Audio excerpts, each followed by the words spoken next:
तो विधानसभा शेष बेलू श्रीमती प्रमीला मल्लिक बाचस्पति भाव में निर्वाचित होते और धन्यवाद देवी गृहर समस्त सदस्य मानू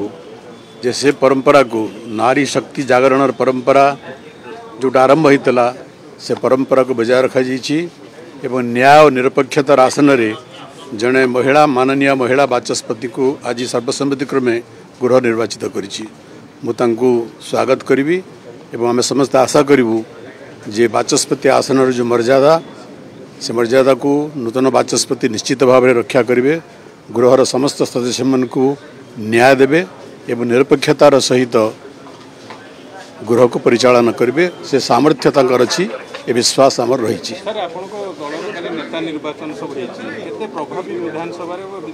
देखो मुझे बारंबार कहूँ जे विजु जनता दल वर्तमान एक सशक्त विरोधी दल भाव में ओडिशार लोके निर्वाचित करिसेंती विजु जनता दल को एवं विरोधी दलर समस्त भूमिका आम निर्वाह करूँ। बारंबार मुझे कहूँ जे ओडिशार विकासर जो प्रक्रिया नवीन पट्टनायक सरकार समय आरंभ होता आम आशा करूँ से विकासर प्रक्रिया आग को चलो जोटी ओडिशार स्वार्थ व्याहत होब निश्चित भाव में विरोधी दल भाव में आम प्रतिक्रिया व्यक्त करूँ। ओडिशार विकासर विरोधी भावना को आम विरोध करूँ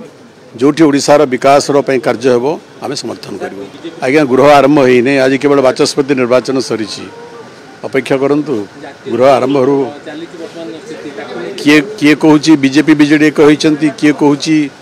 बीजेडी कांग्रेस कहते एथुर प्रमाणित होची बीजेडी सर्वाग्रे अच्छी सबुठार शक्तिशाली दल भाव में एपर्यंत प्रतिभात होशार जनमानस माननीय प्रधानमंत्री निजे घोषणा करते बरगढ़ संबलपुर सभा जे धानर सर्वनिम्न मूल्य केते करेंगे से कि माननीय प्रधानमंत्री कहते जे मिनिमम सपोर्ट प्राइस बढ़िबो बोली मात्र 117 टंका बढ़िला। आपण भावुंट ओडिशार चाषी भारतर चाषी खुशी अछंती मोटे खुशी न आम बारंबार दाबी करूँ जे स्वामीनाथन कमिटीर जो रिपोर्ट से रिपोर्ट अनुसार धानर सर्वनिम्न मूल्य निर्धार्य हो बोली आज पर्यंत केंद्र सरकार सेटा करिवार विफल होइछंती। विजु जनतार दाबी होउची स्वामीनाथन कमिटीर रिपोर्ट अनुसार धान दर निर्धार्य हो एवं कारण चाषी जिते खर्च करुचंती सेतिकी वर्तमान जो धानर रेट से खर्च मध्य उठुना तेणु चाषी माने क्षतिग्रस्त होचंती। तेणु आमर दाबी जे स्वामीनाथन कमिटी रिपोर्ट अनुसार धान दर्ज से फर्मुला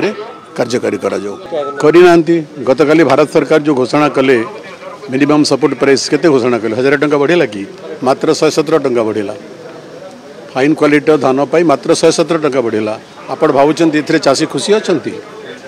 चाषीर व्यय खर्च उठी पार ना।